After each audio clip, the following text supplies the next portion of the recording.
Hey, it's me, Jesse Lee, aka Music News Daddy, coming to you with a different episode of the podcast today.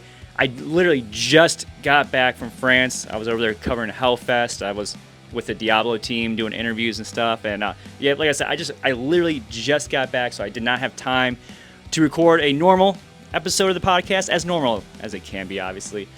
I tried, I gave it my best shot. I was at the airport waiting for my flight. And I actually tried to record the episode there. I set everything up, got my tripod out, had my mics all set up, had a few notes ready to go.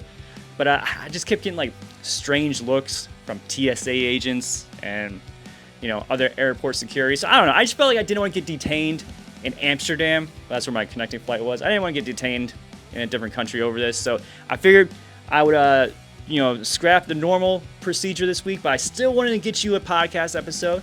I still wanted to upload something, because I feel like it's important. If I want you to show up for me every week and listen, if I want you to show up every week, then I need to show up every week, right? I can't take breaks. I can't take time off. Come on. What is this? So anyway, I do have a very special episode. It was an interview I did with Richard Patrick from Filter last month at Sonic Temple Festival. So it's still great content. Don't worry. It's going to be awesome. You're going to learn a lot about Filter. And, Richard Patrick is just, in all honesty, a really badass dude. It was a really cool interview. It was a great conversation with him. And then next week, we'll resume normal course. It'll be the usual weekly rundown of trending music news and dick jokes. All right. If you're new around here, please make sure to bang your head on that follow button and that subscribe button. And please share this episode with somebody that doesn't suck. All right. Let's get into it. Thanks for hanging out with me, man. Thank you. I appreciate it. Thank you for having me. You're originally from Cleveland, right? Yep. Yeah, dude. Yep. Bay Village. Yeah, I love Cleveland. Dude, that's awesome. I love man. Cleveland. I love going to Cedar Point. Yeah. I loved going to concerts. Dude, it's so good. Seeing Skinny Puppy at Peabody's Down Under. Yeah. In 1987. R.I.P. Peabody's R.I.P. Yeah, R.I.P. Yeah. I remember going to the Fantasy nightclub and meeting Trent Reznor. And nice. You met him there? I met Trent. Yeah, right around there. But we officially met at Pi Keyboards and Audio in Akron. Oh, okay, nice. And we introduced because I was the singer in the opening band for his band, the Exotic Birds, which wasn't his band, but it was a band he was in. Yeah. And it was a keyboard shop. It's a keyboard shop, nice. Pi Keyboards and Audio. I wonder if it's still there. I don't know. I think they ran into some trouble, and it might not be there anymore. It should be a historic landmark, right? Yeah. You guys met. Yeah. I don't know if it should be. I don't know about that.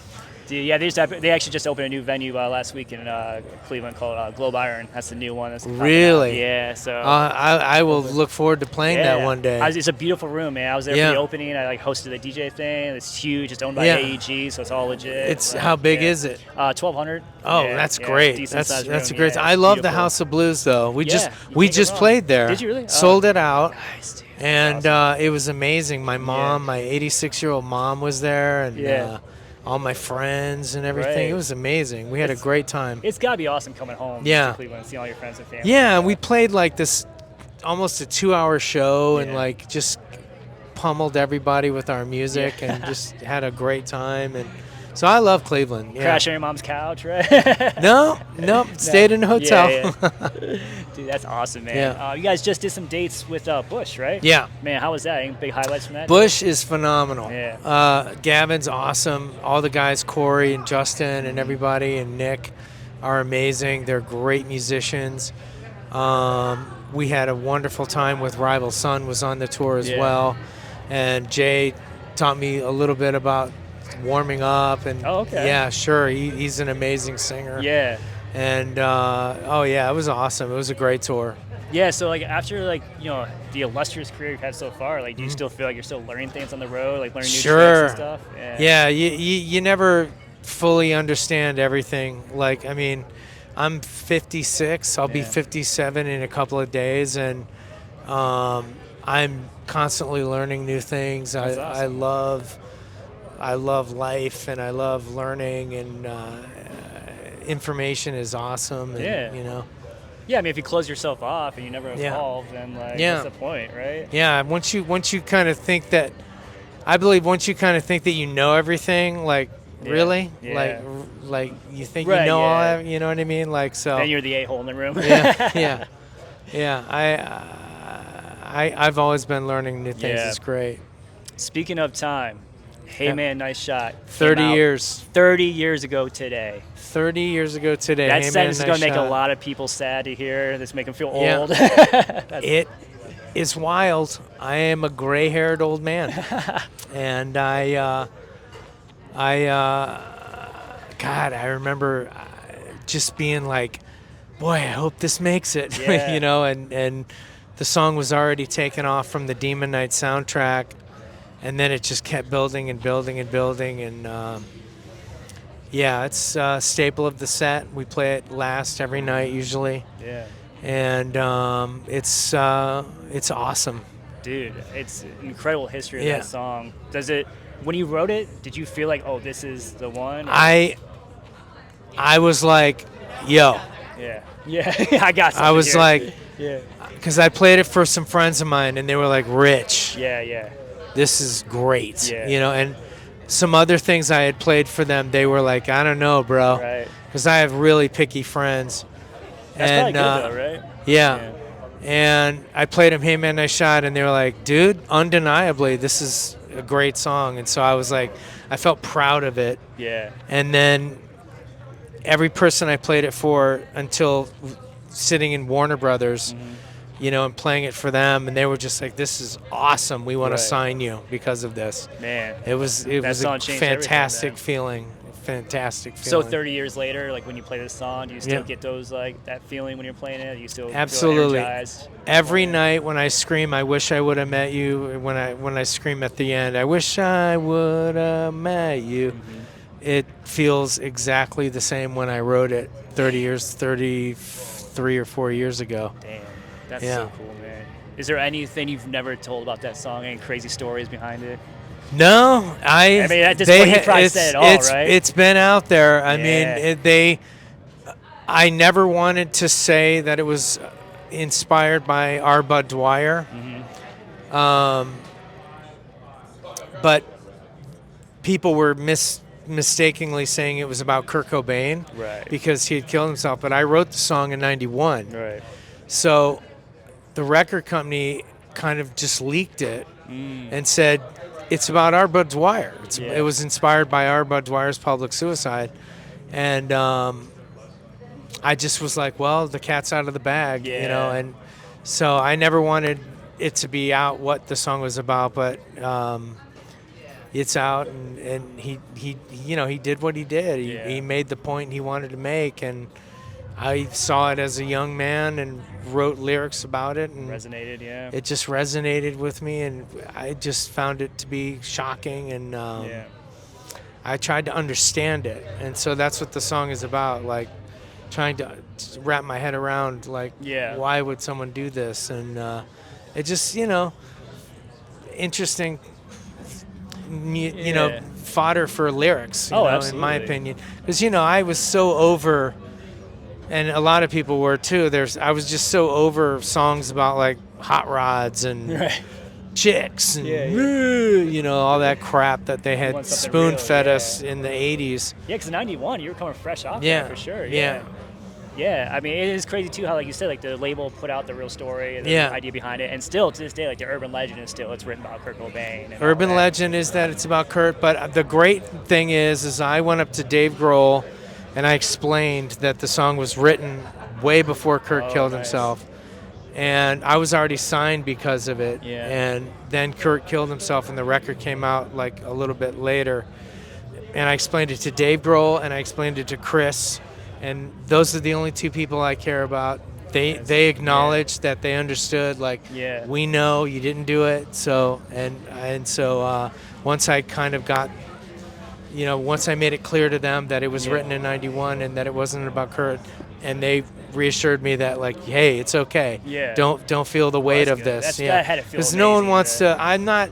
no one wants to profit on someone's demise, but yeah. at the same time, it is about suicide and it is about someone killing themselves. Yeah. You know, so it's Yeah. it's wild. But But yeah, you write yeah. a hit song and I mean, I was writing this song for like me and my stoner buddies that were hanging out, like, you know, like when I was a kid. Like I wasn't even writing it to like leave Nine Inch Nails, you know, which I ended up leaving Nine Inch Nails because of it. That song was the one that made you.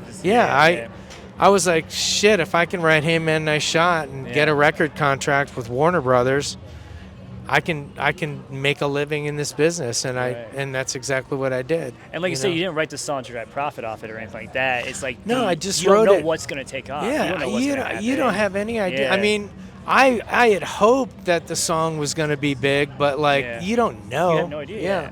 And songwriting is, you guys, songwriting is you're picking stuff out of the ether. Right. It's poetry, and you might know what you're talking about sometimes. Like Welcome to the Fold or Take a Picture. Yeah. I kind of know what those songs are about, you know what I mean? Because a lot of it was stream of conscious in the studio. Like Take a Picture was like, you know, there was this time I got crazy on an airplane, and the next thing you know, like I'm afraid my parents are upset with me, and you know, and I feel like a young man like pissing off his parent. You know what I mean? Yeah. And the song has taken on all this other meaning for people, and that's the beauty of songwriting. So it's, you know, Hey Man, Nice Shot, is it about Kurt Cobain? It could be in your head. You're like, you know what I mean? It could be interpreted that, but for me, the song was written, inspired by Arbitwire in '91. You know, so that's just the facts. And like the song, any song, like once you put it out there and it kind of like goes crazy like that, it's really almost ends up not even being your song anymore. It becomes like like the audience song, because once they put their own meanings to it and stuff. That's the other thing. I don't really like talking about what my songs are about, because I end up getting in trouble because they're super personal to me. Right. But the other thing is I want people to have their own interpretations. Yeah, true. Yeah. So, because I had a guy come up to me. He's like, I drive a cab in the city. I saw a filter on the marquee. I missed the concert.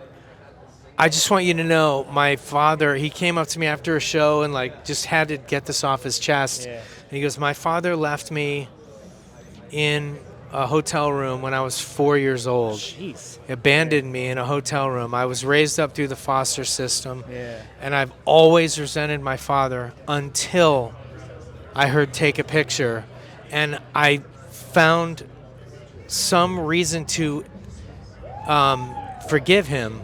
And I'm over being upset at my father, and I've moved on, and it was because of Take a Picture. And he goes, and I know that's not what the song's about. And I'm like, but it is. It's your perception. Right. You know, it's like the band Filter, the name Filter is, everybody's perception is totally different. There's the event, you know, that happens, and then there's your brain and my brain. Your brain's going to schematize it totally different than mine. You know what I mean? So I was just like happy that he found a resolution in his life, and you know, and that's what being a musician's all about, is bringing people together, and hopefully people can relate and they get over things and they move on, just like John Lennon or Bono or Nivek Ogre or Al Jorgensen did for me. I'm hopefully doing that to other young people, and you know, and so because you don't want to crush it. You don't want to crush a person's ideas like by saying like, "Oh, that song's not really about anything." It's like, what? Like, I love that song. No, it's definitely the beautiful thing about writing lyrics is it's really up for interpretation, and it's really beautiful to. I put it in there. Hey, Dad, what do you think about your son now? I was kind of fishing for something, and it wasn't necessarily what I was gonna say, and I was but then I was like, you know what, it was a placeholder, but it was like, gosh, this is great, you know, just leave it, and everyone can connect to it in their own way. Everyone connects with it, you know, so it worked out. I know you gotta get running, but I got two more quick questions for you. Great. Can you please, it's gonna sound random, but can you rate Bob Marley on a scale from 1 to 10 for me? Bob Marley? Scale to 1 to 10? 10. 10. Nice. He's amazing. Bob Marley? Hell yeah. So Bob Marley was the answer that Jesse Leach from Killswitch Engage gave me for this next question. Yeah. If you could only listen to one band or one artist for the rest of your life, who do you think it would be? I know it's super loaded, but knee-jerk reaction. U2. Yeah.